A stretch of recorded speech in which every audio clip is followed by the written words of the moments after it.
चाहिए धर्मशील नर नाहु, धर्मशील राजा होना चाहिए। अगर अधर्म का पालन होने लगे तो पृथ्वी समाप्त हो जाएगी। भरत जी ने कहा मैं राजा नहीं बन सकता, हमारे गुरु ज्ञान के भंडार हैं, लेकिन मेरा समय विपरीत चल रहा है, इसलिए ये भी मुझे उल्टा पुल्टा बता रहे हैं। माँ का हमारे ऊपर बहुत प्रेम है। मंत्री लोग अपना अपना स्वार्थ देखते हैं। राजा नया होगा, प्रधानमंत्री नया होगा, तो मंत्री लोग को जो चाहिए, अपना गुजरात में केवू छे, खातो नहीं ने खावा, હવે अंदर में थाली भरी ने खातो है तो ये जाने हो।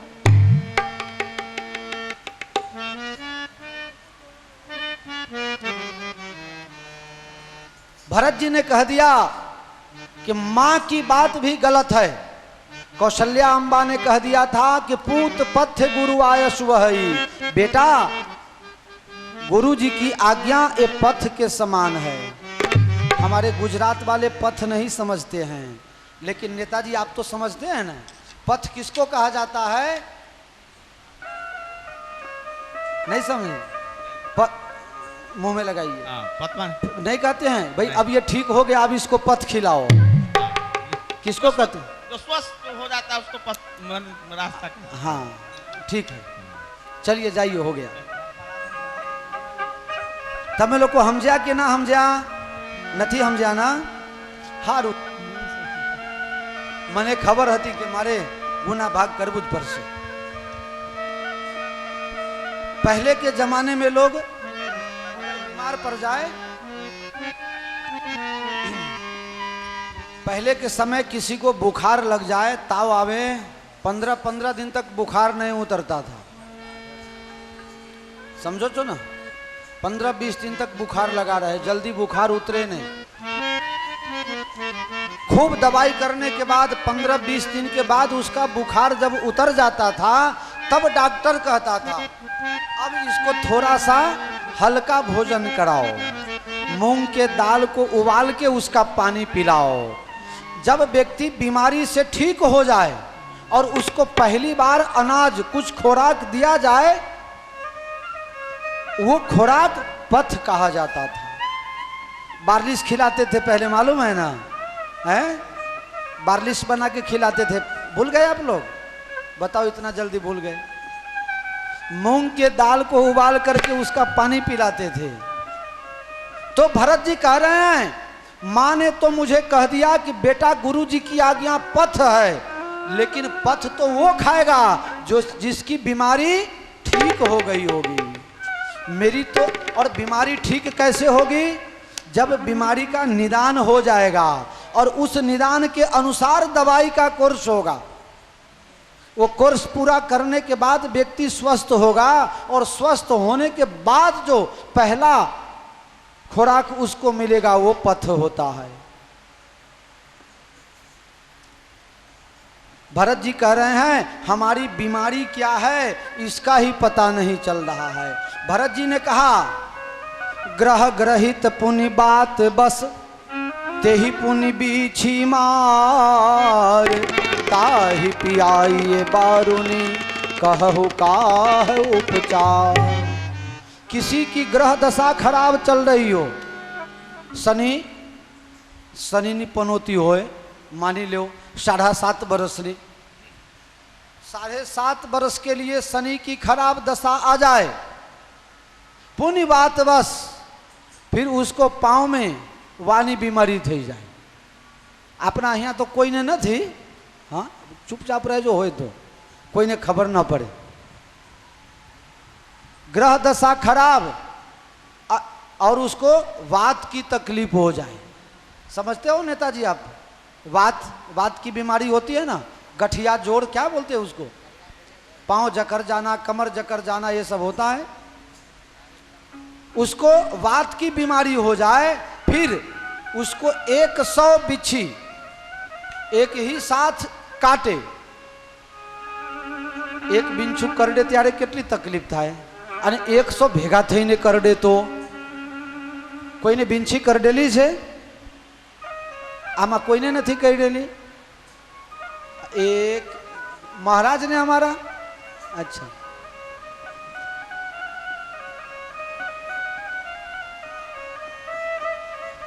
तो बिच्छी कह रहे तो बहु मजा आवे।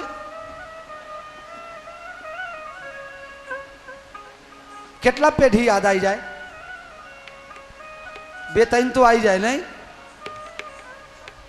एक कर दे तो।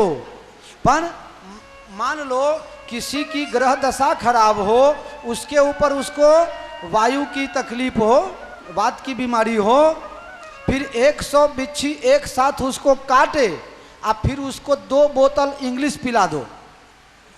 अब बताओ ये बीमारी कौन, ये कौन सी बीमारी है? बीमारी का ही पता नहीं है। भरत जी ने कहा ये सभी बात मेरे ऊपर लागू पड़ता है। माता की कुबुद्धि कैकेयी की खराब करनी हमारे लिए ग्रह दशा खराब, पिताजी की मृत्यु हमारे लिए वात की तकलीफ, राम जी का वनगमन मानो 100 बिच्छी ने काट लिया हो, इसके ऊपर आप 70 रूपी मदिरा का पान मुझे करा दो। तो अब बताओ बीमारी कौन सी हुई? अभी तो बीमारी का ही पता नहीं, तो फिर दवाई क्या हो? दवाई ही नहीं हुई है तो बीमारी कैसे ठीक हो? और बीमारी ठीक नहीं तो फिर पथ कहां से? ये सब बीमारी का, सभी कुरोग की एक ही दवाई, प्रातः काल चली हों प्रभु पाई, प्रातः काल चली हों प्रभु पाई। बस मेरा कल्याण एक ही काम में है, भगवान श्री सीताराम जी के जुगल चरण कमलों का दर्शन हो जाए, भगवान के चरणों में पहुंच जाएंगे, तब हमारा हित, हमार सिय पति सेवकाई। मेरा कल्याण राज सत्ता प्राप्त करने में नहीं, मेरा कल्याण प्रभु के चरणों में प्रेम करने में है। इसलिए मैं सत्ता स्वीकार नहीं करूंगा। मैं सुबह चित्रकूट जाऊंगा, राम जी को मना के अयोध्या लाऊंगा, राम जी गद्दी पर बैठेंगे, फिर वो जो आज्ञा देंगे वो मैं काम करूंगा। आप सब समाज मिल करके मुझे आशीर्वाद दें, मुझे श्री सीताराम जी का दर्शन हो और उनके चरण कमलों में हमारा अखंड अनंत प्यार हो जाए। आपन दारुण दीनता सबहि कहूँ सिर नाई, देखे बिनु रघुनाथ पद, जिए की जरनी नहीं जाए। बस हित हमारे पति सेवकाई। कल सुबह प्रातः होते मैं चित्रकूट जाऊं, आप सब आशीर्वाद दे दो। भरत जी महाराज की कैसी सुंदर वाणी, किसी का भी बात माने नहीं, सबके बात को काट दिया, लेकिन सबको प्यारे लगे। सब लोगों ने कहा भरत जी आप अकेले जाओगे, हम सबकी इच्छा है। भरत जी ने कहा जिसकी जिसकी इच्छा हो, राम दर्शन का अधिकार सबको है। मसरू भाई एक भजन गाओ ना। जाति न पाति नहीं आरंभ जब ते, कुछ गुण होई भरत कहाँ तब ते, देखहि रात भयानक सपना, जागी करहि कटु कोट कल्पना।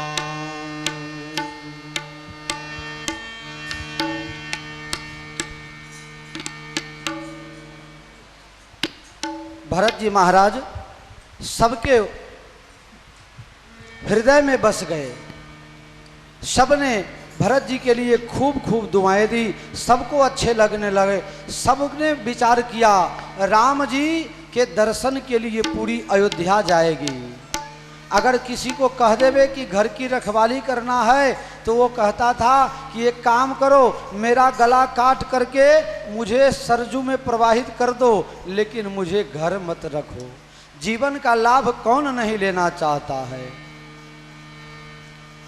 सुबह माताओं के लिए नई पालकी, गुरु महाराज के लिए नया रथ बनाया गया। सब लोग सवार हुए और भरत जी महाराज चित्रकूट के तरफ प्रस्थान कर रहे हैं। एक बहुत सुंदर परिस्थिति का निर्माण हुआ। अयोध्या वालों को ऐसा लगा कि मानो अब फिर से नया जीवन प्राप्त हो गया है। भरत जी महाराज जब श्रृंगबेरपुर के पास आए, निषाद राज को और केवटों को ऐसा लगा कि ये पूरे सेना के साथ जा रहे हैं, इसका मतलब ये है कि शायद राम जी से जंगल में लड़ाई करने जा रहे हैं। अगर मिलने जाते तो सेना क्यों ले जाते।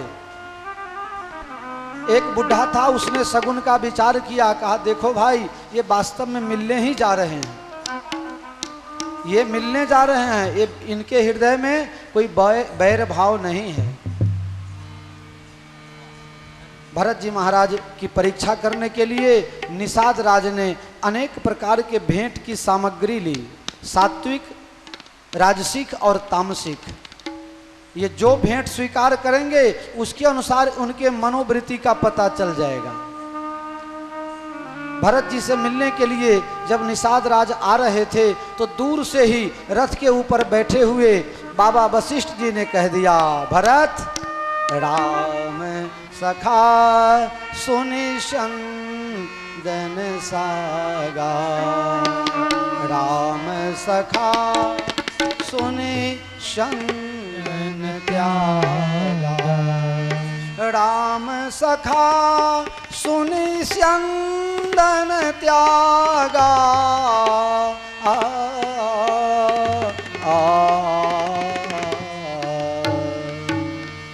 ये राम जी के मित्र हैं, राम जी ने इन्हें गले से लगाया है, ऐसा भरत जी ने सोचा, सुना और तुरंत रथ से कूद पड़े। कोई भी सामग्री नहीं लिया, न सात्विक, न राजसिक, न तामसिक, तीनों प्रकार के वस्तुओं का निरादर करते हुए एक ही चीज स्वीकार किया, केवट के प्रेम को। और कारण महबूब की हर वस्तु महबूब होती है। ये हमारे राम जी के प्रेमी हैं, इन्हें राम ने गले से लगाया है, हमारे लिए राम के समान है। उठा करके भरत जी ने अपने गले से लगा लिया। वशिष्ठ जी महाराज कहने लगे, कहाँ भरत जी की ऊंचाई और कहाँ केवट की क्षमता, लेकिन राम ने जब से इन्हें अपनाया, राम के न आपन जब ही से भयउ भुवन भूषण तब ही ते। जब से राम जी ने अपनाया है तब से कहते हैं ये तीनों लोक का भूषण हो गया। जब तक हम संसार के हैं तब तक हम ठोकर खाते हैं, जब हम भगवान के हो जाएं, आप लोग नजर उठा के देख लो, प्रहलाद जी भगवान के हो गए, छोटी उम्र में नरसिंह उनके लिए आ गए। ध्रुव की अवस्था सिर्फ 5 वर्ष की थी, भगवान प्रकट होकर के अपने गोद में बैठा लिए। मीराबाई के लिए द्वारिकाधीश ने जगह बना दी। तुलसीदास जी को राम लक्ष्मण भरत शत्रुघ्न के साथ हनुमान जी का दर्शन हो गया। सब मानियहि राम के नाते, राम जी से जिसका जिसका संबंध जुड़ा वो सब संसार के प्यारे हो गए। जो जो संसार के बनने गए वो न आपके बने, न बाप के बने, न घर के रहे, न घाट के रहे, और जो राम जी का बना उसको पूरा। हमारे गुरु जी कहते थे, एक छोड़ो तो पूरा दुनिया अपना, एक छोड़ोगे तो पूरी दुनिया अपनी हो जाती है। और आप सब देख रहे हो यहाँ कहाँ कहाँ दुनिया के लोग बैठे हुए हैं। कोई गुजरात से हैं, कोई बिहार से हैं, कोई बंगाल से हैं, कोई उत्तर प्रदेश से हैं, कोई बम्बई वाले भी आ गए हैं। ये सब कैसे आ गए? पूरे भारत के सब यहाँ कैसे आ गए? इसलिए आए, मैंने अपने आप को राम जी के हवाले कर दिया। आप लोग सुबह भजन सुने थे ना,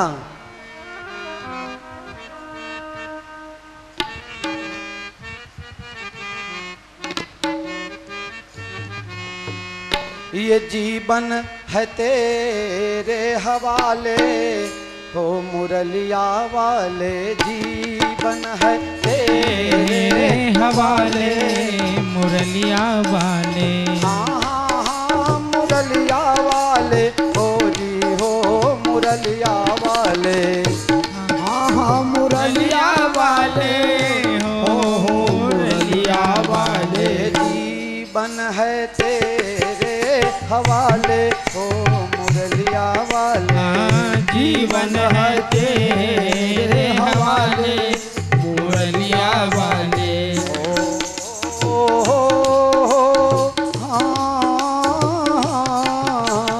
जीवन है तेरे हवाले हो मुरलिया वाले।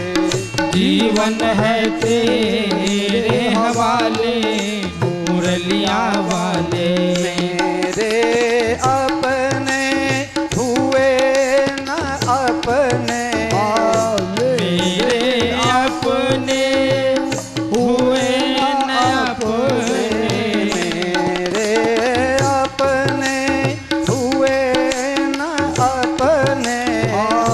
मेरे अपने हुए न अपने।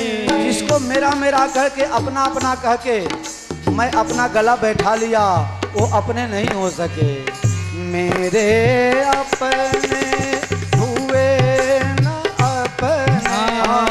मेरे अपने हुए न अपने। अब तू ही अपना ले हो मुरलिया वाले।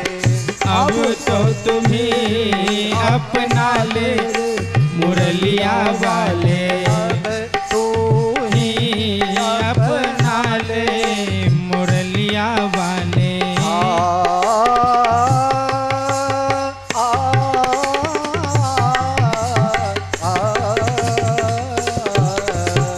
अपने चरण का दास बना ले। अपने चरण का दास बना ले। दास बना ले शरण में बैठा ले। दास बना ले हम शरण में बैठा ले।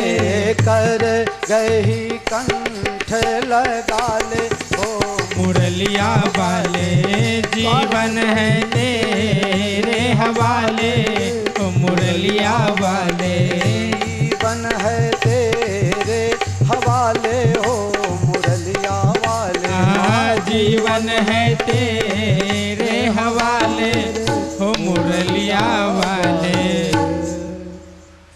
प्यारे जिसको भगवान ने अपना लिया जो भगवान का हो गया वो सारे दुनिया का प्यारा हो जाता है।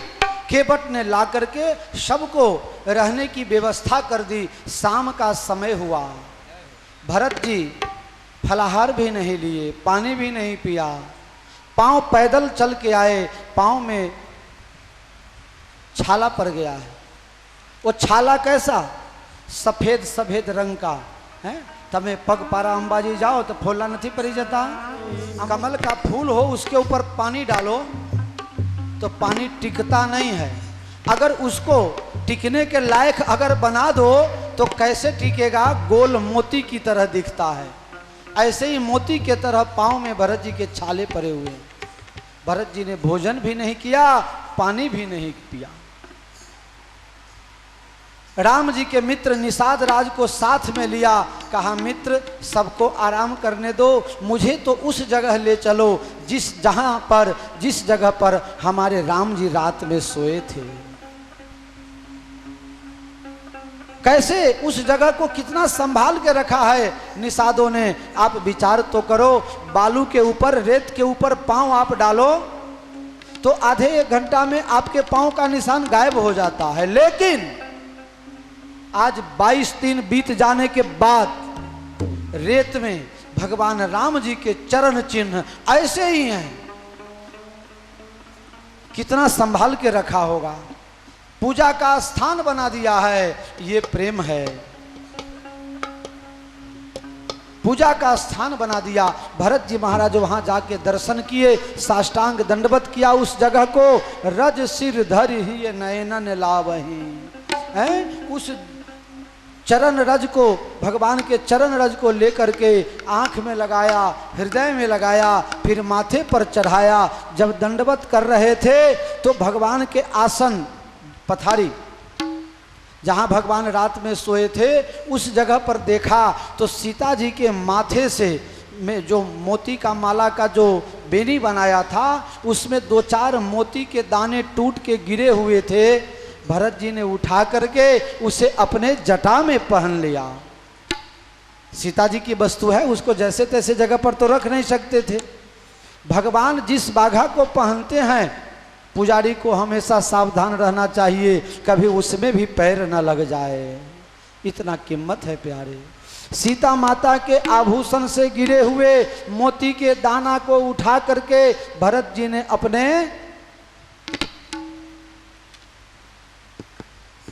जटा में। अच्छा, ये दिया कब वापस पता है आपको? जब सीता राम लक्ष्मण वापस आए तब भरत जी ने अपना माथा राम जी के गोद में डाल दिया। भैया इसको तुम ही संभालो, ये सीता माता की जो वस्तु है आप अपने हाथ से खोल करके इसमें जो मोती के दाने हैं वो ले लो। निज कर राम जटा निरुवारे, भगवान ने अपने हाथ से भरत जी का जटा खोला। भैया कुछ हो तो बार बार देख करके ले लो। ये भरत जी का प्रेम। एक रात्रि वहां विश्राम, दूसरे दिन वहां से सब प्रस्थान किए। रास्ते के लोग भरत जी का दर्शन करके अपना अहोभाग्य मानते हैं। कोई कोई तो ऐसा समझते हैं कि राम लक्ष्मण फिर से आ गए। जो हालत की जानकारी रखने वाले हैं उन्होंने समझाया राम लक्ष्मण नहीं, ये तो भरत शत्रुघ्न है। किसी ने कहा देखो आगे जो 2 व्यक्ति गए वो तो खुश लग रहे थे, लेकिन ये दुख में क्यों जा रहा है?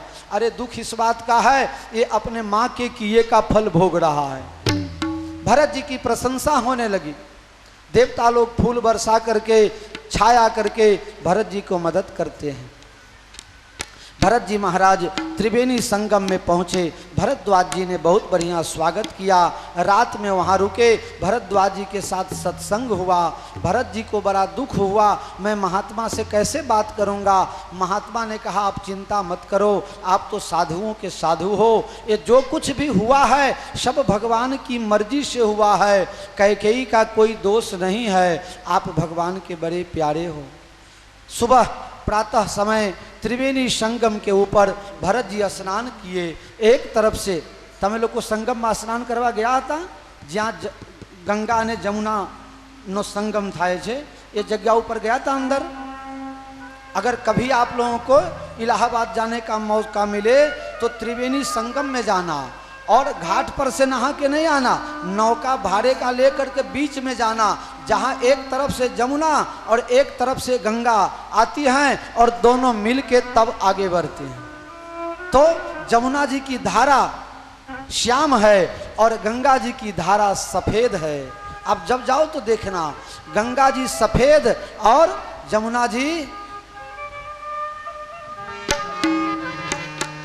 देखत श्यामल धवल हिलोरे, पुलक शरीर भरत कर जोड़े। देखत श्यामल धवल हिलोरे, पुलक शरीर भरत कर जोड़े। एक सफेद धारा और एक नील वर्ण का धारा, ये दोनों धारा को देखा तो भरत जी को राम और लक्ष्मण की याद आ गई। राम और लक्ष्मण की याद आ गई। भरत जी महाराज त्रिवेणी को प्रणाम किए। त्रिवेणी से आवाज आई, भरत जी मेरे यहाँ जो कोई भी आता है वो कुछ न कुछ लेके जाता है, आपको क्या चाहिए? भरत जी ने कहा अर्थ न धर्म न काम, अर्थ न धर्म न काम रुचि, गति न चाहो निर्वाण, जन्म जन्म रति राम पद, यह वरदान।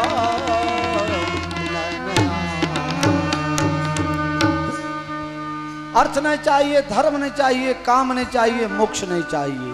भरत जी का शब्द है, हमें और आपको सब चाहिए। भरत जी ने कहा मुझे अर्थ चाहिए, लेकिन ऐसा अर्थ नहीं चाहिए जिससे अनर्थ हो जाए। अर्थ इतना ही चाहिए, साईं इतना दीजिए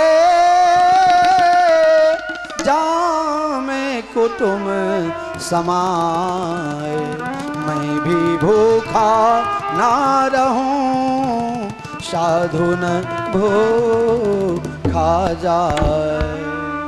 जरूरत से ज्यादा अगर इकट्ठा हो जाए तो अर्थ से अनर्थ हो जाता है। ऐसा अर्थ नहीं चाहिए। अर्थ न धर्म न काम रुचि, मुझे धर्म भी नहीं चाहिए।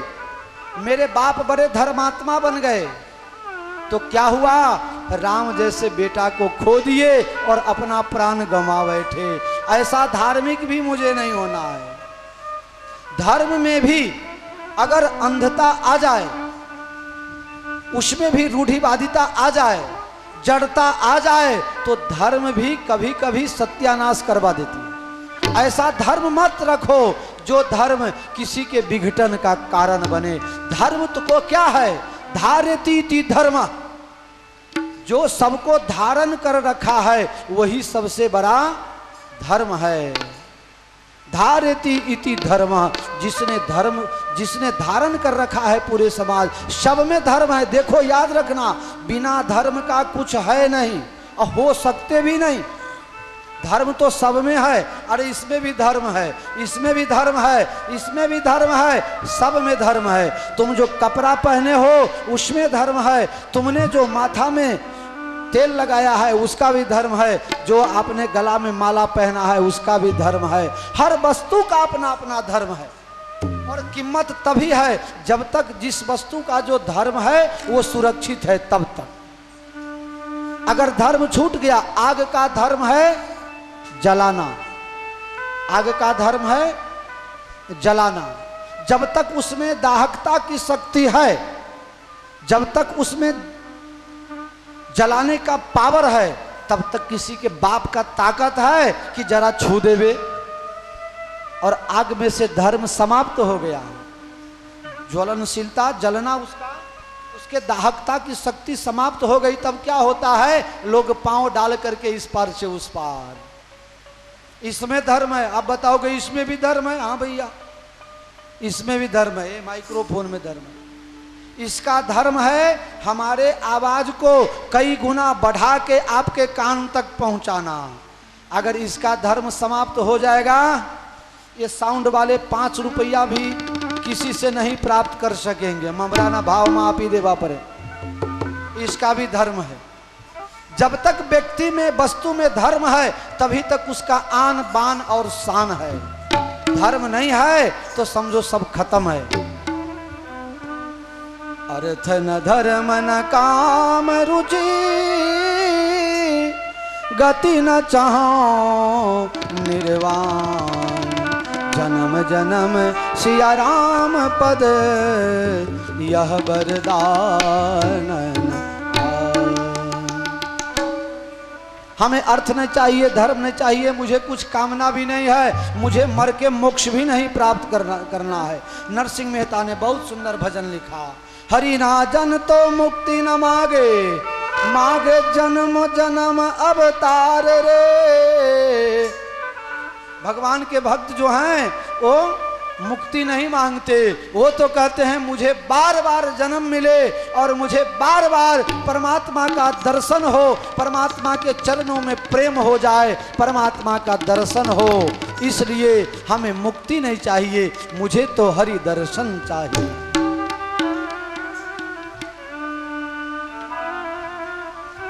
क्या मांग रहे हैं? जन्म जन्म रति राम पद, जन्म जन्मांतर कल्प कल्पांतर युग युगांतर तक मुझे भगवत चरणारविंदों में प्रेम हो जाए, मुझे यही चाहिए।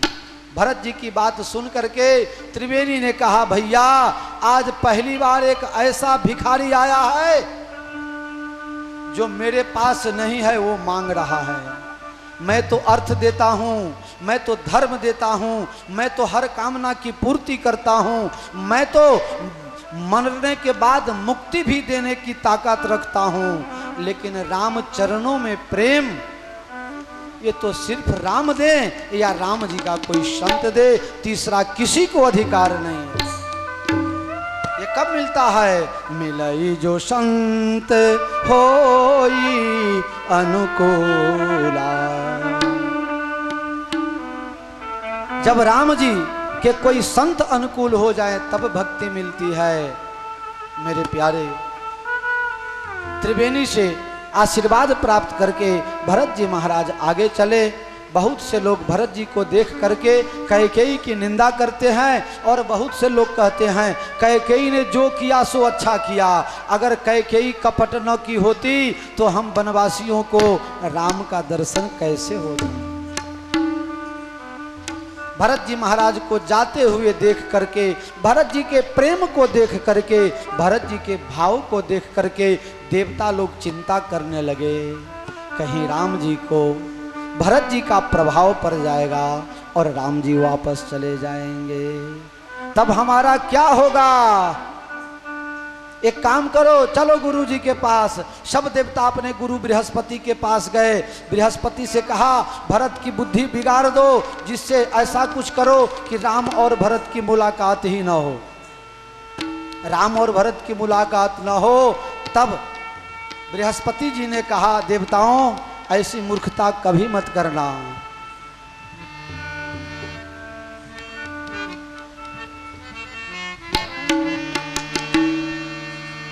शुद्ध कर अम्बरीश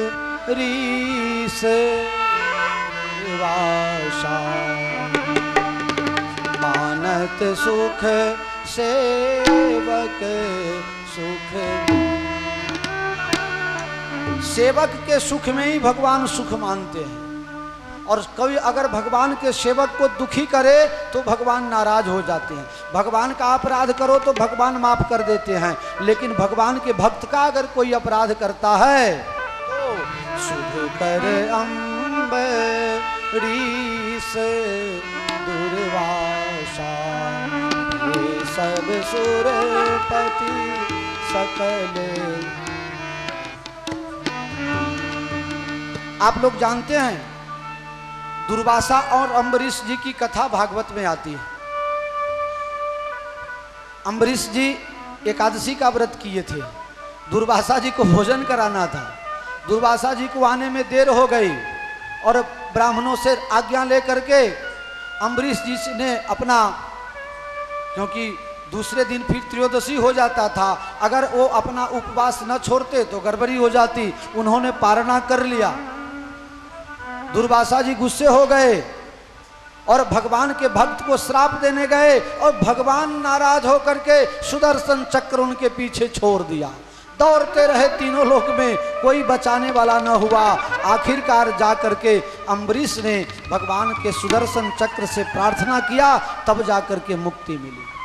जो भगवान के भक्त को, मसरू भाई शिवरंजनी से बाहर नहीं जाना, जरा सा भी बाहर नहीं जाना।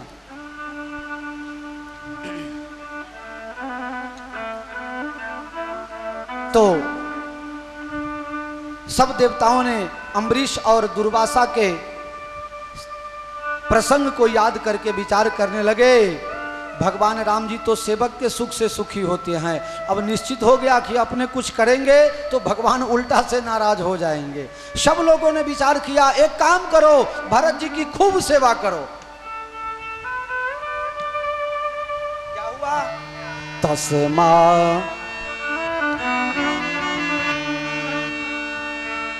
तस्मग भयऊ न राम कहूँ, जस भा भरत ही जाए। ऐसा सुंदर छाया कर दिया। राम जी को भी जो सुविधा न मिला वो सुविधा भरत जी को मिल रहा है। ऊपर आकाश में बादल छा गए, गर्मी जरा सा भी नहीं, अतिशय ठंडी, लोग फूल बरसा रहे हैं, सुगंधित द्रव्यों का छंटकाव हो रहा है, ऐसा सुंदर माहौल बना हुआ है। भरत जी जाने लगे, लेकिन देवता लोग घबरा भी रहे। मंदाकिनी के किनारे चित्रकूट के नजदीक आ गए, मंदाकिनी के पास में पहुंच गए, और हमारे मोहन जी को अब जरा जल्दी हो रहा है, बार बार घड़ी देख रहे हैं। भैया 4 बजे शुरू किया हूं, अभी जल्दी क्यों कर रहे हो? तरस वरस लागी हो तो पानी वानी पी आओ, आपने भी जो धंधो सूझे। मारो धंधो हरि गुण गावानो, मारो धंधो हरि गुण, अरे गावानो घबरावानो, मारो धंधो हरि गुण गावानो, मारो धंधो हरि गुण गावानो। आटली मेहनत हूँ करूँ, तमे बैठा बैठा थाको छो।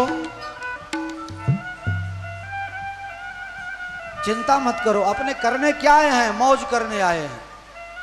आज रात्रे पाछू डबल मौज छे, कही दो। बपोरे महाराज आया तमारी पासे परमिशन लेवा, मैं कीधु महाराज मौज करवानु हो तो परमिशन लेवानु न होय, आपने मौज करवा जाया जी, आनंद करो सब बता खूब। तमारे लोगों ने रात्रे गाता वगाड़ता हाँ भरिए, मने खूब आनंद आवे। अने गारंटी आपू छू, तमे ने तमे तमारा घरे होय ने तो आटलो आनंद तमे न मेरवी शको। एकदम खुला मन थी, जेने जेम गाबू होए गाय, जे सुर में राग में ताल में गाबू होए ते गाय। अरे रात्रे तो बहु मजा आई यार, अर्धा नीचे गाता था, अर्धा ऊपर गाता था, अने बाकी ना बैठा था बाहर ढोल पीटता था। मैं कीधु के आप भगतराओ नु काम गांडपन नु काम, जे गांडा था ने ये परमात्मा ने प्यारा था। भगवान के भक्ति में ऐसे ही पागल हो जाओ, मुझे भी बड़ा अच्छा लगता है। चलो एक बार फिर से अजनबी बन जाए हम। ये मौज है भाई, हमारा भगतराव नी टोली बीजू करे शू, बीजू फावे नहीं। तमे बीजू कहीं करवा जाओ तो फावसे नहीं, पाछा परसो का तो जे न आवड़तु हो ए करवा जो तो शू थाय? तकलीफ पड़े ना, एना करता आपने जे आवरे छे एमां मौज करो, खूब भक्ति करो। रात्रे महाराजे गोठव्यू छे बधाना कहेवाथी हो, मसरूभाई छे, आ बधा संगीत टुकड़ी। महाराज कई जगह नक्की कर्यु छे आपने? काठमांडू में नीचे अहिया ज मारी गादी ऊपर। मारे काले कथा करवानी नहीं थी, अमे बेहीशू ये ल्यो आई बन्यू ताना तो 8 कलाक बेहू, पछी मारे डॉक्टर बनवू पड़े, कंपाउंडर न मले तो ये करवू पड़े। आम तो कंपाउंडर 3 राखू छू, पण मारा बेटाओ गोड़ीओ गड़ी गड़ी ने हुई जाए छे। ल्यो प्यारे भरत जी महाराज अब मंदाकिनी के पास पहुंचे। मंदाकिनी के किनारे भरत जी ने विचार किया, सब एक ही साथ अगर राम जी के पास चले जाएं, वहां की व्यवस्था कैसी है। भरत जी ने सोचा, भरत, शत्रुघ्न और निषाद राज, हम तीनों जा करके पहले राम जी की परिस्थिति देख आते हैं। राम जी की परिस्थिति देखने के लिए चले। जैसे ही मंदाकिनी को पार किया, सामने किनारे गए, वहां राम जी के चरण चिन्ह दिखाई पड़े। अभी अभी ताजा चरण चिन्ह, अभी इसी समय थोड़े क्षण पहले ही राम जी शायद मंदाकिनी में स्नान करके अपने आश्रम तरफ गए। राम जी के चरण चिन्हों को देख करके भरत जी ने मन में निश्चित कर लिया, सिर भरी जाऊं उचित अस मोरा, सिर भरी जाऊं उचित अस मोरा, सिर धरि आयो उचित अस मोरा। पहले से शिवरंजनी बनाए रखी। सिर भर जाऊं उचित अस मोरा सब भर जाऊं यस मोरा। सबसे सेवक धर्म कठोरा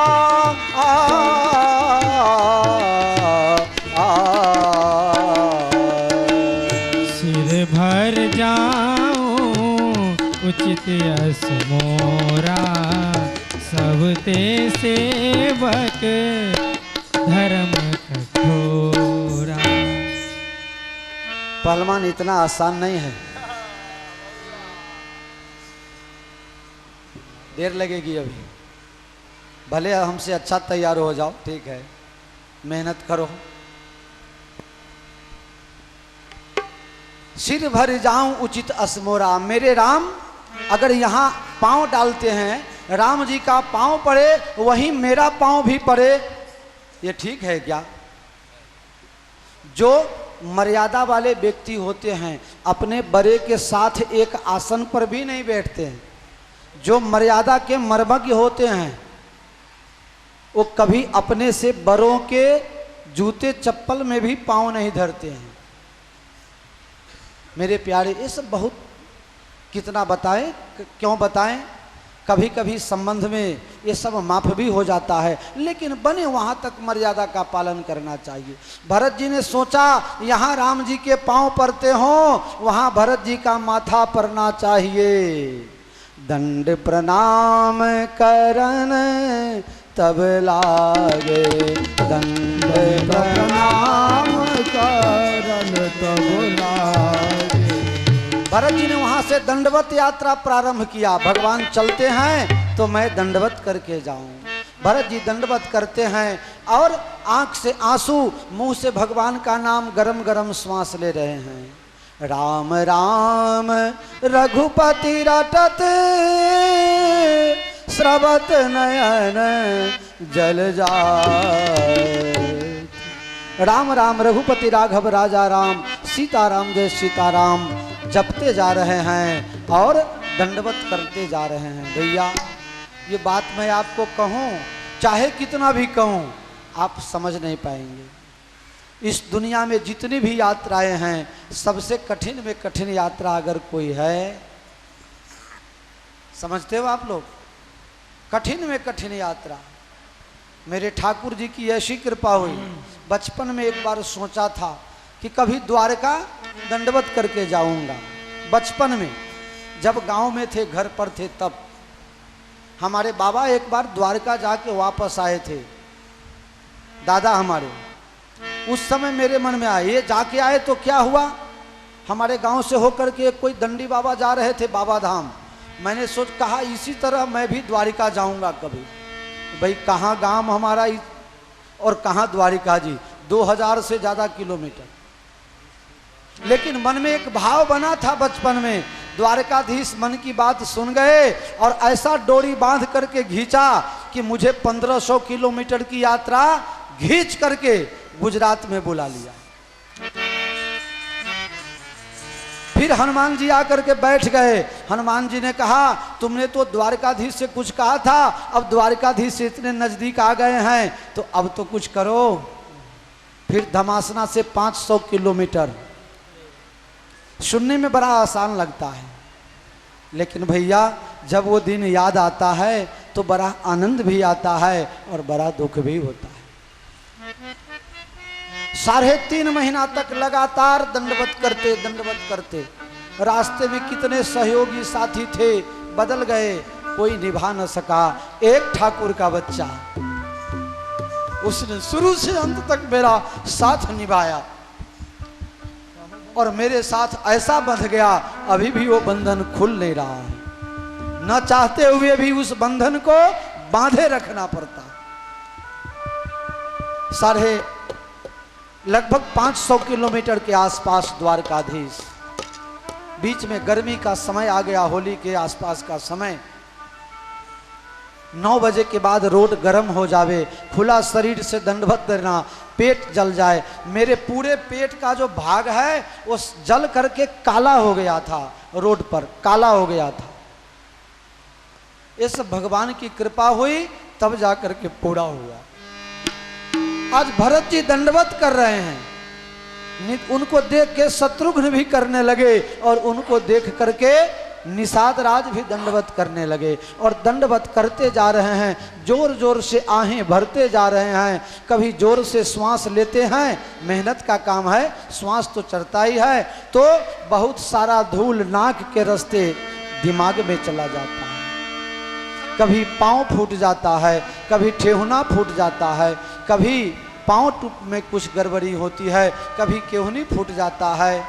ऐसी कठिन यात्रा करते हुए भरत जी भगवान के आश्रम के पास पहुंचे। तुलसीदास जी महाराज से भरत जी का दंडवत करते हुए देखा नहीं गया, उन्होंने भरत जी का साथ छोड़ दिया। भरत जी, मैं आपको इस परिस्थिति में देख नहीं सकता। भरत जी की दंडवत करते हुए इस कठोर परिस्थिति का सहन तुलसीदास जी से नहीं हुआ।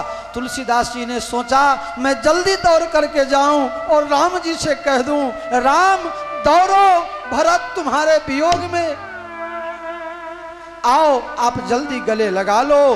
तुलसीदास जी महाराज चित्रकूट में भगवान राम जी के कुटिया में पहुंच रहे हैं। वहां कुछ और ही हुआ है।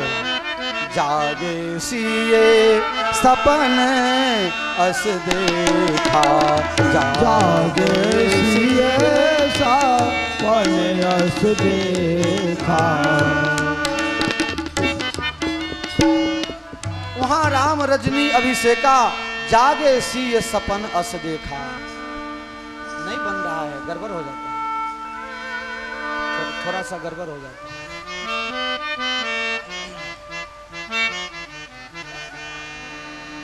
राम जी सुबह का समय हुआ, जगे। सीता जी भी जाग करके राम जी से कहने लगी, आर्यपुत्र आज तो मुझे सपना आया। अच्छा, आपको सपना आया? सपना में क्या हुआ? सपना में ऐसा हुआ कि भरत जी पूरे राज समाज के साथ चित्रकूट में आपसे मिलने के लिए आए हैं। पूरे अयोध्यावासी भी साथ में हैं, माताएं भी साथ में हैं, महात्मा भी साथ में हैं, ब्राह्मण भी साथ में हैं, सेना भी साथ में है। लेकिन माताओं का वस्त्र बदल गया है। माताओं ना रंगीन कपड़ा नहीं, ये कारा कपड़ा में आया छे।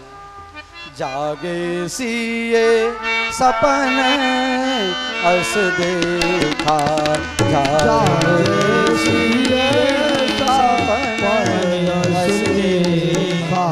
वहाँ राम रजनी अभिषेका, वहाँ राम रजनी अभिषेका। जागे सिए सपन अस देखा, जागे सिए सपन अस देखा। वहाँ राम रजनी अभिषेका। सीता जी कुछ कह रही थी कि भरत जी भी आए हैं, सेना साथ में लेके आए हैं। इतने में कोलभील ले आकर के कहा, महाराज अयोध्या का राजा भरत जी यहाँ आ रहे हैं, उनके साथ में अनेक अक्षौहिणी सेना भी है। अब लक्ष्मण जी ये सुन सुन करके आग बबूले हो गए। लक्ष्मण जी ने कहा, प्रभु आप हमें आज्ञा दो। देखो लक्ष्मण जी जो बोले वो राम जी को अच्छा नहीं लगा। लक्ष्मण जी 24 घंटा सेवा में जग रहे हैं, वो बोले और राम जी को अच्छा नहीं लगेगा। ये दंडी बापू अगर बोलेंगे तो क्या राम जी को अच्छा लगेगा? भरत के विरोध में अगर लक्ष्मण भी बोले तो राम जी को अच्छा नहीं लगता है, मैं कैसे बोलूं? लक्ष्मण जी जरा गुस्से हुए, भरत जी के लिए कुछ कठोर बोले। राम जी ने मना किया, लक्ष्मण लखन तुम्हारे शपथ पितुआना, रुचि सुबंधो नहीं भरत समाना, लखन तुम्हार शपथ। हे लक्ष्मण, मुझे तुम्हारा शपथ है और पिता दशरथ जी का सौगंध खा करके मैं कहता हूं, इस दुनिया में भरत जैसा भाई न था, न है, न होने वाला है। महाराज मैं कब तक सहन करूं? कभी विष का बेल हो, विष का बेल हो, उसमें अमृत फल आता है क्या? राम जी ने कहा ये तो मुझे पता नहीं, लेकिन लक्ष्मण मैं तुमसे पूछता हूं, पूरे 7 समुद्र का पानी दूध हो जाए, उसमें अगर कोई एक बूंद काजल का गिरा देवे तो क्या 7 समुद्र का दूध काला हो जाएगा? लक्ष्मण जी ने कहा नहीं तो एक मां का छोटा सा कर्तव्य, छोटी सी करनी, छोटी सी भूल, क्या संत भरत जैसे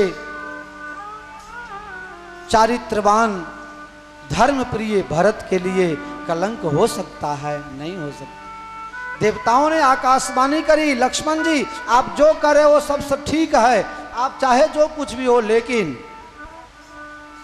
आप कुछ गलत कदम मत उठाना, भरत जी राम जी से मिलने आ रहे हैं। लक्ष्मण जी को संकोच हुआ, तुलसीदास जी महाराज को शांति मिली। इतने में भरत जी की यात्रा राम जी के कुटिया तक आ गई और जोर जोर से रो रहे हैं, सीताराम सीताराम बोल रहे हैं। भगवान ने नहीं सुनने का नाटक किया और लक्ष्मण जी को सहन न हुआ। लक्ष्मण जी भगवान की सेवा कर रहे थे, अगर बोले तो सेवा छूट जाता है और न बोले तो एक संत भगवान के वियोग में दुखी हो रहा है। लक्ष्मण जी ने कहा मेरी सेवा जाए तो जाए, लेकिन भरत को दुखी मैं कैसे देखूं? मोटा भाई, मेरे बड़े भाई, अभी भरत जी प्रणाम कर रहे हैं। भरत प्रणाम करत रघुनाथा, भरत प्रणाम करत रघुनाथा, उठे राम सुनी प्रेम अधीरा, कहूँ पट कह निखंग धनु तीरा। उठे राम कहूँ प्रेम अधीरा, कहूँ पट कहूँ निखंग धनु तीरा। राम जी उठे उठे, ये तुलसीदास जी ने देखा, लेकिन किस रास्ते से जाके भरत से मिले इसका पता नहीं चला। उठे राम सुन प्रेम अधीरा, उठे और दौड़े। किस रास्ते से दौड़े किसी को पता नहीं चला, दौड़े और मिले। सब लोग रास्ता ढूंढने लगे, राम जी किस रास्ते गए हैं, रास्ता दिखाई नहीं दिया। लेकिन कहूँ धनु कह निखंग धनु तीरा, कहीं पीताम्बर गिर गया, कहीं धनुष गिर गया, कहीं तरकस गिर गया, कहीं बाण गिर गया। इस तरह से रास्ता का पता चला। राम जी ने भरत जी को उठा करके गले से लगाया। लोगों को पता ही नहीं चल रहा है इसमें राम कौन है, भरत कौन है। तुलसीदास जी ने सोचा अब मैं क्या करूं, मैं किस तरह से निर्णय करूं। तुलसीदास जी ने निर्णय कर लिया, जो बार बार चरणों में गिर रहा है वो भरत है, और जो बार बार उठा के सीने से लगा रहा है वही राम है। तब जाके निर्णय हुआ। कोई लोग कहते हैं राम जी को ये धनुष, बाण, तरकस और पीताम्बर, ये 4 वस्तु क्यों गिर गया। भगवान का नियम है, ये यथा माम प्रपद्यन्ते तांस तथै भजाम्य हम। जो मुझे जैसे भजता है मैं उसको वैसे ही भजता हूँ। भरत जी 4 वस्तु छोड़ के आए थे, अर्थ न धर्म न काम रुचि, गति न चाहो निर्वाण। 4 मुझे नहीं चाहिए। तो भगवान ने कहा भरत तुम 4 छोड़ के आए हो तो मैं भी 4 छोड़ रहा हूँ। कहूँ धनु कह निखंग धनु, कहूँ पट कह निखंग धनु तीरा। राम जी ने भी 4 वस्तु को छोड़ दिया। कोई लोग कहने लगे कि भगवान ने छोड़ा नहीं, ये अस्त्र शस्त्र भगवान के धनुष बाण तरकस और पीताम्बर विचार करने लगे कि दुनिया भर के लोग भगवान के पांव में ही गिरते हैं, भगवान के चरण रज अपने मस्तक लगाते हैं, और हम लोग भगवान के शरीर ऊपर भार बन के चढ़े रहते हैं। तो भगवान के चरण रज में क्या है, जरा हम भी तो ले ले। इसलिए भगवान का पीताम्बर, भगवान का धनुष बाण और तरकस भगवान के चरणों में, चरण रज में गिर गया। कुछ लोग कहते हैं नहीं, ऐसी बात नहीं थी। पीताम्बर इसलिए गिर गया कि जब पीताम्बर ओढ़े रहेंगे तो दोनों भाई का शरीर मिल नहीं पाएगा, बीच में पर्दा रह जाएगा। पर्दे में रहने दो, ये पर्दा नहीं रहना चाहिए। पर्दा हटा दिया राम जी ने।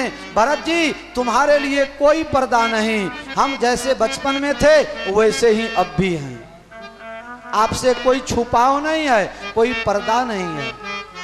अच्छा बताओ, तो धनुष बाण और तरकस क्यों गिर गया? कुछ महात्मा कहते हैं गिर नहीं गया, राम जी ने छोड़ दिया, राम जी ने रख दिया। क्यों? संत से मिलने जाओ तो माथे का टोपी, हाथ की लकड़ी, जेब में हथियार, ये सब नहीं रखना चाहिए। हथियार रखने का मतलब है लड़ाई करना, हथियार रखने का मतलब है लड़ाई करना। पगड़ी टोपी रखने का मतलब है हम कुछ हैं, ये सब अहंकार के प्रतीक हैं। भगवान ने सोचा किसी संत से मिलने जाएं तो ये सब ठीक नहीं है, इसलिए भगवान ने हथियार एक तरफ डाल दिया और संत से मिलने दौड़े। एक संत ने कहा नहीं, ऐसी बात नहीं है, एक और बात है, भाव है इसमें। भगवान ने हथियार हेठे मुकी दी थी। भगवान ने भरत जी के आगे हथियार डाल दिया। भरत जी मैं तुम्हारे आगे आत्मसमर्पण कर रहा हूं, तुम चाहो तो मेरा इज्जत बचेगा, न चाहो तो, तुम चाहोगे तभी पिता की आज्ञा का पालन मुझसे होगा, नहीं तो नहीं होगा। इसलिए भगवान ने हार स्वीकार कर लिया। भैया भरत याद रखना, बचपन में मेरा स्वभाव था हारे उ खेल जितावई मोही। भगवान अपने हार जाते थे और भरत जी को खेल में जिता देते थे। रमता रमता राम जी हारी जाए, अने भरत जी ने जितवाड़ी दे। तो राम जी अभी ये इशारा कर रहे हैं, भरत मैं वही तुम्हारा भैया हूँ जो बचपन में तुमसे हारता था, वो हारने की आदत अभी भी बनी है, इसलिए मैं हथियार डाल रहा हूँ और मैं तुम्हारे आगे आत्मसमर्पण कर रहा हूँ। अनेक भाव हो सकते हैं, लेकिन मैंने दो चार भाव आपको सुनाया। राम से भरत मिले, भाई से भाई मिले, संत से भगवंत मिले। भरत और राम के मिलन को देख करके चित्रकूट के पहाड़ पत्थर भी पिघल गए, पानी हो गए। कोई कुछ कह नहीं रहा है। भरत और शत्रुघ्न जी ने सीता माता को प्रणाम किया, लक्ष्मण जी ने भरत जी को प्रणाम किया, भैया मैं आपके लिए कुछ बोल गया, माफ करना। भरत जी ने कहा पागल बोल क्यों गए, जो बोला उसका पालन किया होता तो मेरा कल्याण हो जाता। लक्ष्मण भरत खूब रो करके मिले, लेकिन सबसे करुण दृश्य तो तब आया जब लक्ष्मण जी के सगे भाई, एक माँ के दो संतान, सुमित्रा जी के लक्ष्मण और शत्रुघ्न, देखो ये माँ को भी धन्यवाद, एक बेटा भगवान का भक्त हो गया और एक भगवान के भक्त का हो गया, अपने पास एक भी न रखा। एक भगवान की सेवा में और एक भगवान की सेवक की सेवा में। शत्रुघ्न जीवन में कुछ बोले नहीं, लेकिन राम का भक्त और संत का भक्त दोनों भाई जब मिले होंगे तो चित्रकूट में कैसी करुणा छा गई होगी। शत्रुघ्न और लक्ष्मण एक दूसरे को मिले, कोई कुछ बोल नहीं रहे थे। केवट ने राम और सीता जी को प्रणाम किया, लक्ष्मण जी को प्रणाम किया और केवट ने कहा राम जी हम अकेले नहीं आए हैं, माताएं भी आई हैं और गुरु जी भी आए हैं। शत्रुघ्न जी को सीता जी के पास रख करके सब लोग मंदाकिनी के किनारे गए और पूरे अयोध्या वासियों को लेकर के अपने आश्रम में जहां जैसी व्यवस्था बन पाई सब व्यवस्था कर दिया।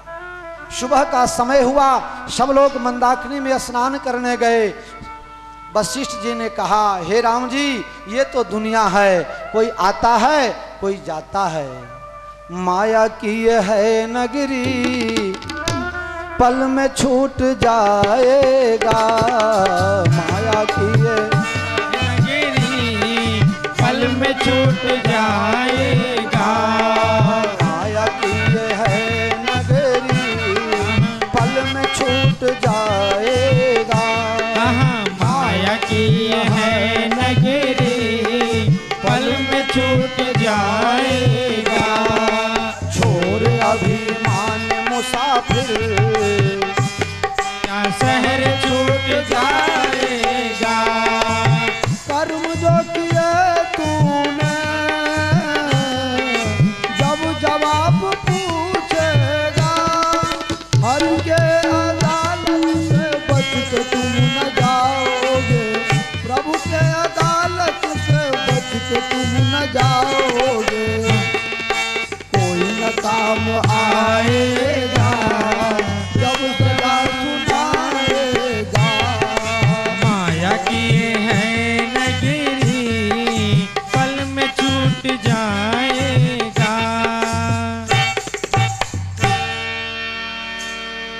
कोई आए कोई जाए, इसी का नाम है दुनिया। और मैं सही बात बताऊं, इस दुनिया से मोहब्बत करने वाले सबको रोना पड़ता है। क्यों रोना पड़ता है? यहाँ जितने इकट्ठे हुए हैं दुनिया में, सब जाने वाले ही इकट्ठे हुए हैं। सब जाने वाले इकट्ठे हुए हैं। अब जाने वालों से अस्थाई मोहब्बत चाहोगे तो कहां से मिलेगा? इसलिए राम दुनिया में कोई आता है कोई जाता है। गुरु महाराज, आपके कहने का मतलब क्या है? हाँ, तुम्हारे पिताजी अब इस दुनिया में नहीं रहे। राम जी को बड़ा दुख हुआ। पिताजी के लिए पूरे दिन उन्होंने भोजन नहीं किया और मंदाकिनी के तट पर जब पिंडदान करने बैठे, पिंडदान करने में कौन सा आटा चाहिए नेताजी? किस चीज का आटा चाहिए? चावल का, जौ का। अब राम जी तो वन में भोजन भी नहीं करते हैं। राम जी के पास चावल कहाँ से आवे, जौ कहाँ से आवे, गेहूं कहाँ से आवे? ये कैसी करुणा है? वशिष्ठ जी ने कहा, राम जी थोड़ा चावल का आटा लाओ, उसका पिंड बनेगा, पिताजी को पिंडदान करना। राम जी चुपचाप बैठे रह गए, सीता जी चुपचाप बैठी रह गई, शत्रुघ्न जी लक्ष्मण जी इधर उधर देखने लगे। कौशल्या जी ने कहा, लक्ष्मण बेटा, तुम्हारे बड़े भैया तो विधि करने के लिए बैठे हैं, तुम थोड़ा सा चावल का आटा अंदर से ले आओ ना। लक्ष्मण जी के आंख में आंसू और मुंह पर थोड़ा कठोर जवाब। मां, गुरु महाराज को अगर ज्ञान न हो तो मैं क्या कहूं? तुम लोगों को पता है कि यहां मौसम में फल मिलते हैं, बाकी तो फल भी नहीं मिलते। यहां कहां से चावल, कहां से आटा? हमारे आश्रम में इसकी कोई व्यवस्था नहीं। पूरे दुनिया के मालिक ब्रह्म राम अपने पिता के पिंडदान के लिए 100 ग्राम आटा भी नहीं ला सके। वशिष्ठ जी के आंख में आंसू आ गए। वशिष्ठ जी ने कहा, भैया आटा जिस चीज का हो उसी का ले आओ। बोर खा खा करके, बैर खा खा करके जो फेंका था और वो गुठली जो सूख गया था, उस सूखे गुठली को लाया, उसको पीसा, उसका आटा बनाया और उसका पिंडदान राम जी ने दशरथ जी के लिए। बताओ, ऐसी परिस्थिति, ऐसा दुख तो किसी को नहीं है ना, फिर भी लोग हल्ला मचाते हो। हमें बहुत दुख है, हमें बड़ी विपत्ति है। विपत्ति तो सुनने का भी तुमको नहीं है। भगवान बहुत कृपा किए हैं तब यहाँ आए हो। दुख है नहीं, दुख को मानो नहीं। जितना सुख है पहले भोग लो। एक एक रुपया तुम्हारा समाप्त करने में लग जाओ। खाली सुख ही भोगोगे, दुख भोगने का समय आएगा, उससे पहले जय सिया राम। लेकिन आज हमें अनेक सुख है, थोड़ा सा दुख है, वो दुख को दूर करने में हम सारे सुख को, मजा को छोड़ देते हैं, मजा ले ही नहीं पाते हैं। मजा लो यार, आनंद करो, मौज करो। सब महात्माओं ने कहा, फिर भी उस दिन किसी ने भोजन नहीं किया। शाम के समय में सभा हुई। भरत जी को वशिष्ठ जी ने कहा, अब अपने हृदय की बात भैया राम से कह दो। भरत जी ने कहा, मैं कैसे कहूं, मैं यहां आया, राम जी ने मुझे अपनाया, यही बहुत हुआ, मैं नहीं कह सकता। तो राम जी के पास वशिष्ठ जी गए, भाई भरत जी की जैसी इच्छा हो उसके अनुसार कुछ करो। राम जी ने कहा, भरत जी जो कहें हम मानने के लिए तैयार। भरत जी अब आप कह दो। भरत जी ने कहा, अभी तक तो हमारे बाप कहते थे और अब मैं कह दूं, इसका मतलब ये हो जाता है कि बाप के जगह मैं गद्दी का मालिक बन गया। नहीं नहीं, मैं नहीं कह सकता, मैं यहाँ आया, अब हमारे मन की गति को भगवान समझे। निर्णय नहीं हुआ। फिर दूसरी बार सभा हुई। वशिष्ठ जी ने कहा, भरत जी जब तुम कुछ बोलते ही नहीं हो तो ये काम करो, तुम और शत्रुघ्न जंगल में जाओ, राम लक्ष्मण और जानकी अयोध्या वापस जाएं, ऐसा करना है। भरत जी खुश हो गए। गुरु महाराज माफ करना, आप जो बोले हो उसको सत्य करके बताओ। वशिष्ठ जी ने कहा, हम कहाँ फंसे, ये कहाँ मेरे हाथ में है। भरत जी ये तो मेरा एक प्रस्ताव था, मेरा एक प्रस्ताव था, निर्णय तो फिर सभा में होगी। भरत जी का भाव देख करके भरत जी ने तो यहां तक कह दिया, गुरु महाराज ऐसे वैसे बात खाली मत करना, मैं तो कहता हूं कानन करो जन्म भरी बासु। आप 14 साल की बात क्या कर रहे हो, मैं जीवन भर वनवास में रहूं, जब राम लक्ष्मण जानकी अयोध्या पधारते हो तो। दूसरे दिन सभा हुई, कुछ निर्णय हो इससे पहले राजा जनक जी का दूत वहां आया। दूत के साथ कुछ लोग सभा छोड़ करके गए और राजा जनक को आगेवानी करके, अगुवाई करके आश्रम में लाया। सब लोग एक दूसरे से मिलने लगे। राजा जनक का समाज, अवधपुर का समाज, दोनों समाज इकट्ठा हुआ। सभी माताएं आपस में मिली। रात के समय सीता जी अपने माँ सुनैना के साथ पिताजी से मिलने गई। जानकी को देख करके राजा जनक जी को बड़ा दुख लगा। मुंह से एक ही शब्द निकला, हे बेटी तुमने दोनों कुल का उद्धार कर दिया। बेटा बहुत लायक हो तो एक ही कुल का, और बेटी अगर लायक हो तो 2 कुल का उद्धार करती है, माँ बाप के कुल का भी और ससुराल वाले के कुल का भी। तुमने तो पूरे दुनिया के लिए गंगा जैसा काम किया है बेटी। तुम्हारा चरित्र जो गाएगा, तुम्हारे चरित्र का जो गुणगान करेगा, वो सब परम पद का अधिकारी हो जाएगा। राजा जनक जी को कौशल्या जी ने कहवाया, भरत के इच्छा के अनुसार काम हो, क्योंकि राम जी रघुवंश मणि हैं और भरत जी कुल दीपक हैं। कौशल्या जी ने कहा, मुझे बार बार दशरथ जी कहते थे भरत कुल दीपक है और राम जी रघुवंश मणि हैं। कौशल्या जी ने कहा, अगर तूफान आवे तो दीपक बुझ जाता है, लेकिन मणि कभी बुझता नहीं, वो स्वयं प्रकाशित होता है। राम दुख सह सकता है, लेकिन मेरा भरत राम जी के वियोग में कुछ कर न बैठे, मेरे भरत को कुछ हो न जाए, इसलिए मैं विनती करता हूँ राजा जनक जी, आप सभा में ऐसा निर्णय करना जिससे मेरे भरत का कल्याण हो। कितनी चिंता है। वहां जनक जी भी हार मान लेते हैं, कोई निर्णय नहीं हुआ। भरत जी ने सामने से भगवान को प्रस्ताव रखा, प्रभु अब क्या आज्ञा है। राम जी ने कहा, भैया अब बताओ हम जंगल में क्यों आए, पिताजी की आज्ञा पालन करने के लिए। क्यों आज्ञा, कौन सी आज्ञा। माता कैकेयी ने 2 वरदान मांगे और उस सत्य को पालन करने के लिए आप जैसे प्रेमी पुत्र को पिताजी ने छोड़ा और आपके प्रेम के कारण वो अपने शरीर को छोड़ दिए।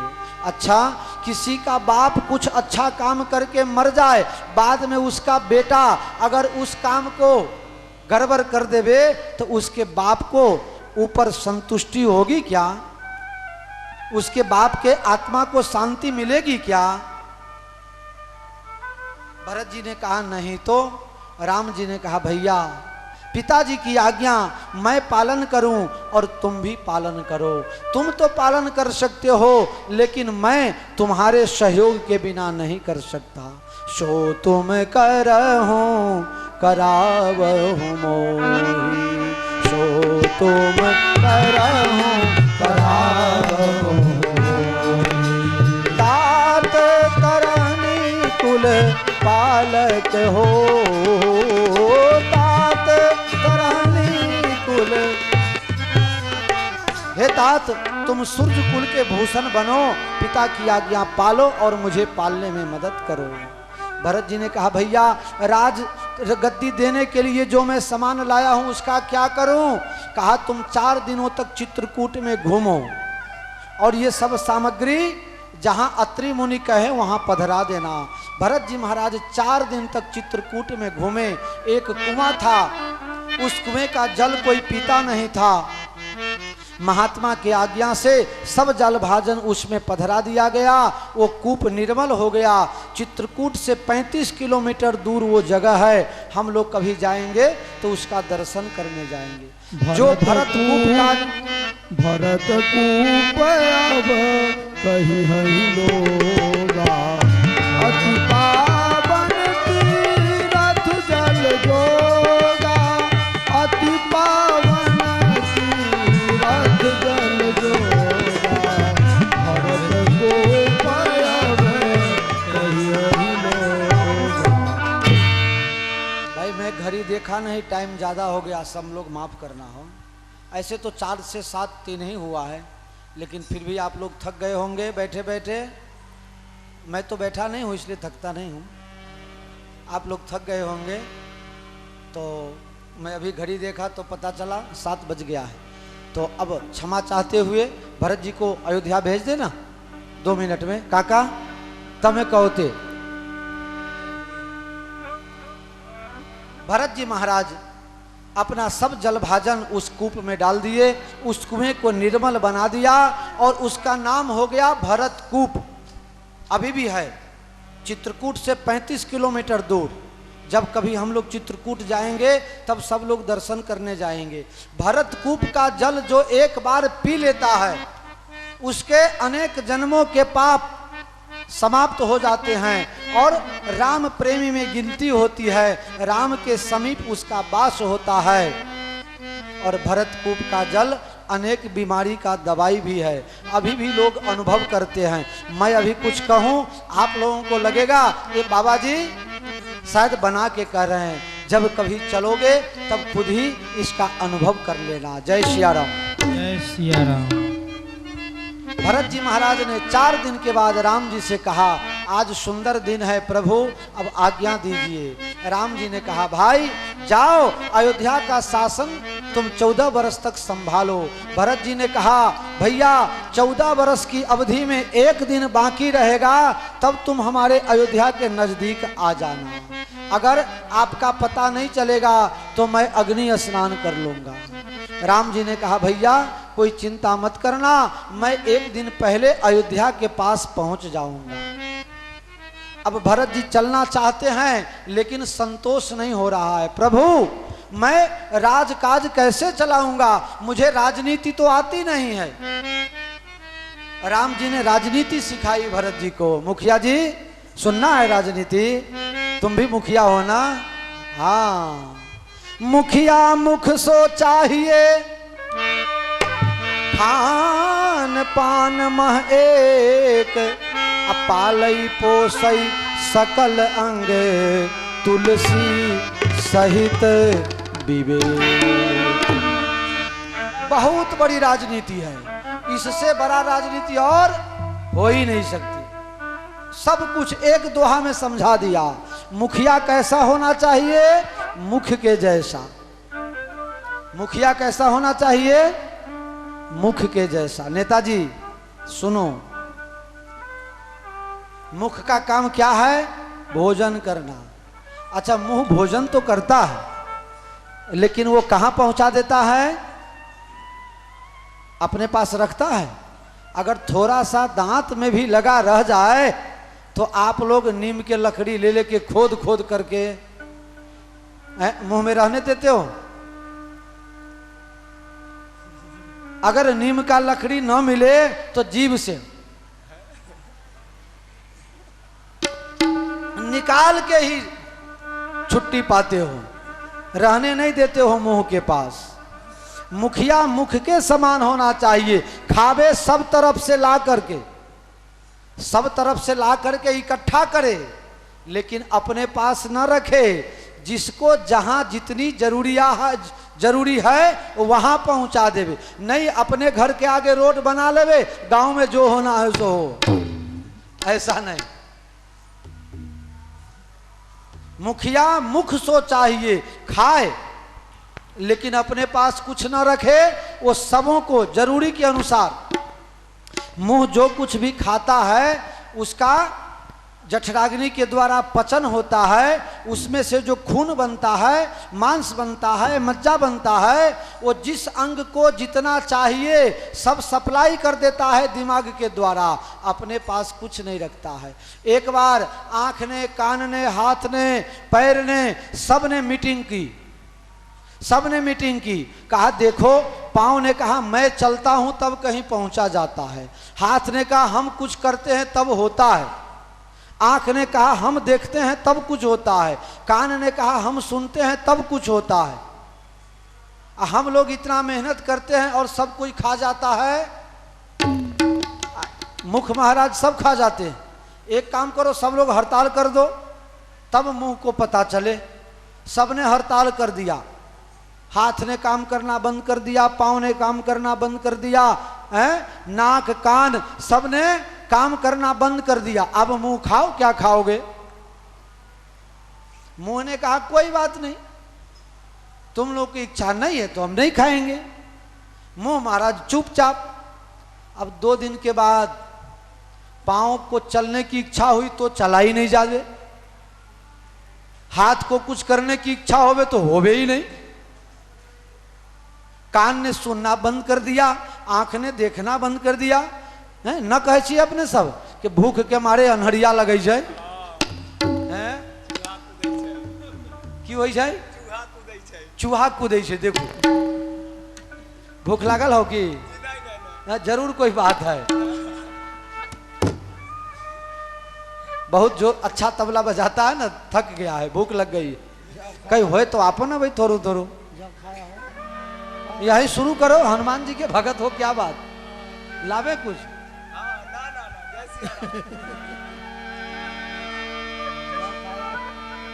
सबने काम करना बंद कर दिया। मुंह ने कहा भाई तुम लोग को हड़ताल में मजा आ रहा है ना? कहा भैया अब मजा नहीं आ रहा है, न शरीर से उठा जाता है न पांव से चला जाता है। मुंह ने कहा एक काम करो, 2-4 दिन और हड़ताल करो। कहा भैया 2-4 दिन और हड़ताल करेंगे तो हालत खराब हो जाएगी। सबने अपना हड़ताल वापस खींच लिया। क्यों? क्योंकि सबको पता चल गया कि ये मुंह जो है वो खाएगा तभी हाथ चलेगा, तभी पांव चलेगा, तभी कान नाक चलेगा। हाँ, इसलिए मुखिया को तो खाना ही पड़े, ना कुछ हो तो कम से कम सरकारी ग्रांट में से कमीशने खाए। ऐसे 6% तो कॉन्ट्रैक्टर लोग दे ही देते हैं, मैं सब जानता हूं। घना सरपंचों हमारा चेला हो तो खबर ना पड़े। 6% तो ऊपर ही ऊपर। मोहन जी तो घर ना चारे बाजू आरसीसी पथराई दी तुझे लो भाई, मने हारू लागे ना, मारो चलो विकास करे मने तो सारू लागे। अच्छा ठीक है भाई, ये हंसने के लिए कह रहा हूं, समझने वाले समझ गए जो।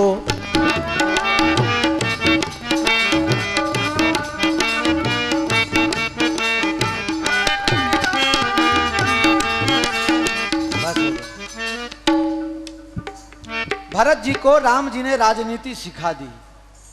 मुंह सब तरफ से लाके खाता है, इसका मतलब क्या हुआ?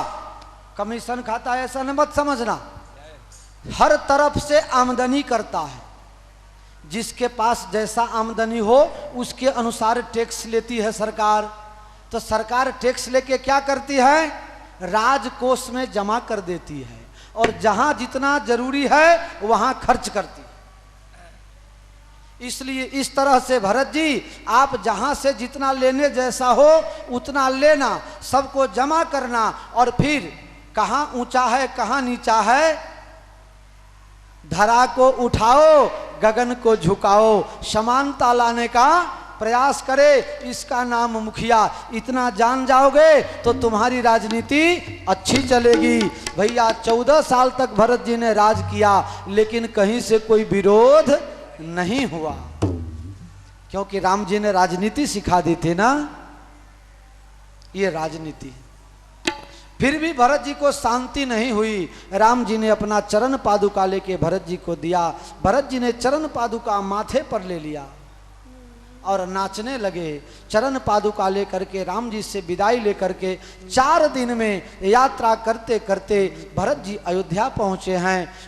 दूसरे और 4 दिन जनक राजा अयोध्या में रुके और राजकाज की सारी व्यवस्था करके भरत जी को समझा दिया और जनक जी जनकपुर चले आए। भरत जी ने सिंहासन पर भगवान के चरण पादुका को पधरा करके और कौशल्या माता गुरु वशिष्ठ जी से आज्ञा लिया और खुद अयोध्या से 25 किलोमीटर दूर नंदी ग्राम में गड्ढा खोद करके राम जी पृथ्वी पर सोते हैं तो हम पृथ्वी पर उनके समान आसन पर कैसे सोवे, मर्यादा है। मैं उनके साथ आसन पर नहीं सो सकता। पृथ्वी को खोद करके और एक आसन लग सके इतनी जगह में सिर्फ बैठने का जगह बना करके गड्ढा में खारो खोदी ने अन्य नीचे रहवा ला गया। नीचे भरत जी महाराज रहने लगे। बस एक ही काम, सुबह में अयोध्या जाते, राजकाज की व्यवस्था देख लेते, फिर वापस आकर के भजन चालू कर देते। ये भरत जी की। तुलसीदास जी कह रहे हैं कि अगर भरत जी का अवतार न हुआ होता तो हमें धर्म की शिक्षा कौन देता, अगर भरत जी का अवतार न हुआ होता तो भक्ति का मार्ग कौन बनाता।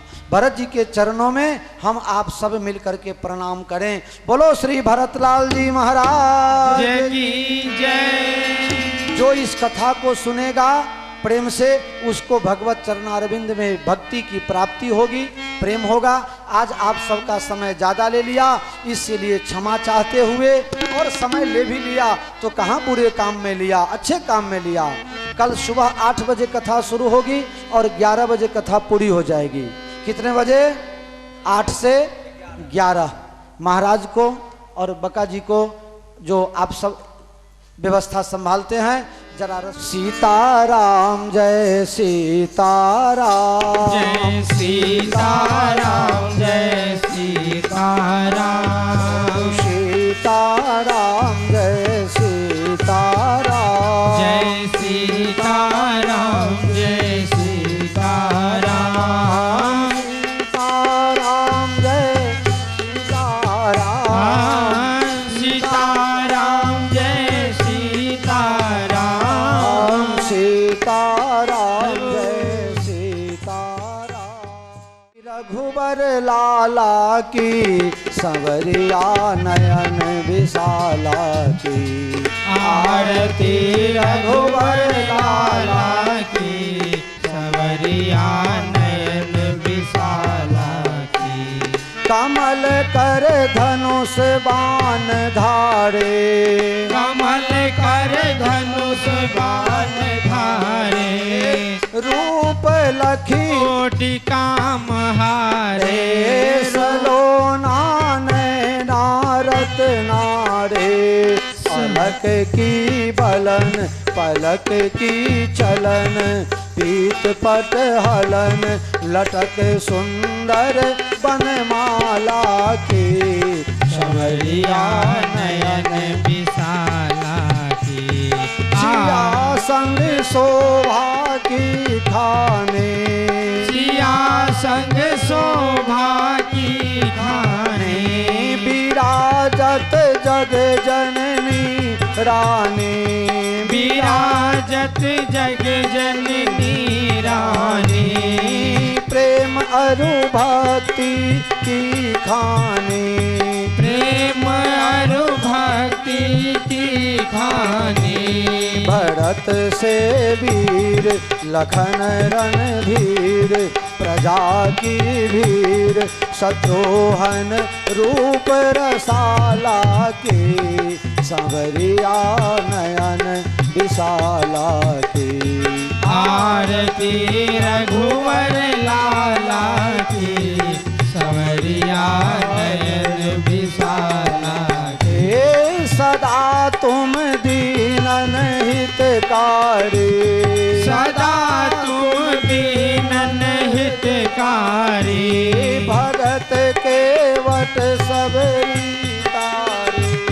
भगत के वट सबरी तारी। अरे हाँ गिर की पर की कर्म गति न्यारी।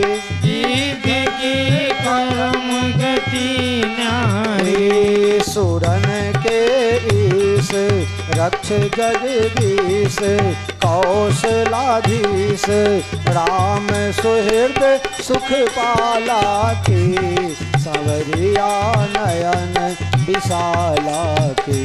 आरती रघुवर लाला की संवरिया नयन विशाला की। चरण चापत अंगन के लाल। चरण चापत अंजन के लाल लाल। चरण चापत अंगन के लाल। चरण चापत अंजन के लाल। प्रेम रस बाटत दीन दयाल। प्रेम रस बाटत दीन दयाल। बरस रही पुष्पों की जयमाल। बरस रही पुष्पों की जयमाल।